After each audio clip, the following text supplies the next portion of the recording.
ये कहानी एक आदर्श राजा के अहंकार में डूबने और फिर एक ज्ञानी पंडित द्वारा उसे सही राह दिखाने की प्रेरणादायक कथा है। राजा प्रताप सिंह और ज्ञानी पंडित। पश्चिम प्रदेश के सिंहासन पर राजा प्रताप सिंह का शासन था। वह न केवल देखने में सुंदर थे, बल्कि उनकी राजनीति और आदर्श भी उतने ही उत्कृष्ट थे। उनके न्यायप्रिय और सुव्यवस्थित शासन की दूर दूर तक चर्चा होती थी। अन्य राज्य उनके शासन को आदर्श मानते थे और प्रजा उन्हें अत्यधिक सम्मान देती थी। समय के साथ राजा के मन में अहंकार घर करने लगा। उन्हें लगने लगा कि उनके समान बुद्धिमान, योग्य और प्रशंसनीय कोई न हो। एक दिन पड़ोसी राज्य में एक विशेष सभा आयोजित हुई, जिसमें राजा प्रताप सिंह को आदर्श राजा घोषित किया। यह सम्मान पाकर उनका घमंड और बढ़ गया। राजा का अहंकार और राज्य की स्थिति। राज्य में एक कुशल कुम्हार मिट्टी के बर्तन बनाने वाला था, जो अनोखे और सुंदर घड़े बनाने में निपुण था। एक दिन प्रधानमंत्री ने राजा से कहा, महाराज, हमारे राज्य में एक कुम्हार है, जिसके जैसा घड़ा कोई नहीं बना सकता। यह सुनकर राजा क्रोधित हो गए। उन्हें लगा कि राज्य में उनकी तुलना किसी और से की जा रही है। उन्होंने कुम्हार को दरबार में बुलाया और सम्मान के नाम पर उन्हें कुछ पैसे दिए, लेकिन मन में उसे नीचा दिखाने की भावना थी। इसके बाद राजा ने कुम्हार को अकेले मिलने के लिए बुलाया और धमकी दी, अगर तुमने बड़े घड़े बनाना बंद नहीं किया तो तुम्हें इस राज्य में चैन से जीने नहीं दिया जाएगा। बेचारा कुम्हार डर के मारे अपना काम छोड़ बैठा। इसी तरह कुछ समय बाद राज्य में एक कुशल स्वर्णकार आया, जो अद्भुत आभूषण बनाने में निपुण था। उसकी प्रशंसा भी चारों ओर होने लगी। यह सुनकर राजा का अहंकार और बढ़ गया। उन्हें अब किसी की भी सराहना सहन नहीं होती थी। अगर कोई भी व्यक्ति किसी भी क्षेत्र में पारंगत होता तो राजा उसे डराकर या दबाव बनाकर उसका काम छुड़वा देते। वह चाहता था कि पूरे राज्य में सिर्फ उसकी ही प्रशंसा हो। यदि कोई राजा के आदेश की अवहेलना करता तो उस पर झूठे आरोप लगाकर उसे कैद किया जाता था। राजा अपनी छवि को धूमिल नहीं होने देना चाहता था,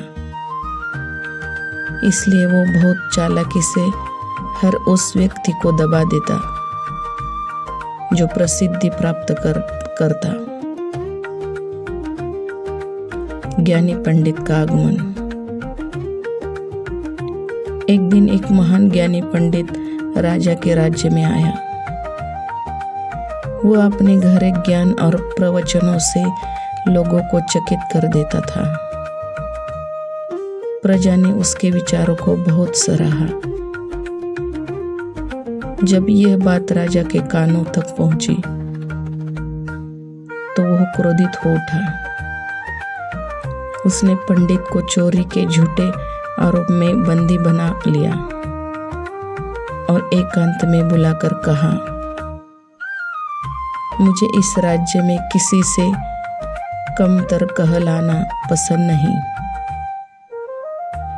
यदि तुमने ज्ञान बांटना बंद नहीं किया तो मैं तुम्हारा जीवन धूमर कर दूंगा। यहाँ सिर्फ मेरा नाम लिया जाना चाहिए, मेरी ही जय जयकार होनी चाहिए। ये सुनकर पंडित जोर जोर से हंस पड़े और बोले, राजन, राजा और प्रजा के बीच का संबंध बहुत गहरा होता है। एक सच्चा राजा वही होता है जो अपनी प्रजा को संतान की भांति पालता है, न कि उससे पर्दा करता है। तुमने अपने उत्तम शासन से प्रजा के हृदय में स्थान बनाया है, लेकिन अहंकार में डूबकर उसे स्वयं ही नष्ट कर रहे हो। राजा का स्थान ऊंचा होता है, उसे अपनी बराबरी प्रजा से नहीं करनी चाहिए। यदि तुम्हारे राज्य में कोई भी किसी कला या ज्ञान से निपुण है तो तुम्हें उसे प्रोत्साहन देना चाहिए, न कि उसे दबाना चाहिए। देखो, राजा भोज कभी गंगोतेली से स्पर्धा नहीं करते। तुम अपने स्थान को भूल रहे हो और अपने हाथों से अपनी प्रतिष्ठा गिरा रहे हो। तुम एक आदर्श हो इस दुनिया में। लोग तुम्हारे कदमों पे चलने की कोशिश कर रहे हैं। तुम्हारा स्थान उच्च है। इतिहास में तुम अपने नाम पर दाग न लगाओ। अब तक तुमने बहुत नाम कमाया है, इसे खराब मत करो। पंडित की बातें सुनकर राजा की आंखों में आंसू आ गया और जोर जोर से रोने लगा। उन्होंने महसूस किया कि उनके अहंकार ने उन्हें अंधा बना दिया था। उन्होंने पंडित से कहा, आपने मेरी आंखें खोल दी। पूज्य और मेरे राज्य को आप जैसे ज्ञानी की आवश्यकता है। कृपया यही निवास करे और प्रजा को ज्ञान दे। लेकिन पंडित ने विनम्रता से इनकार कर दिया और बोले, राजन, मेरा धर्म है भिक्षा मांगकर ज्ञान बांटना।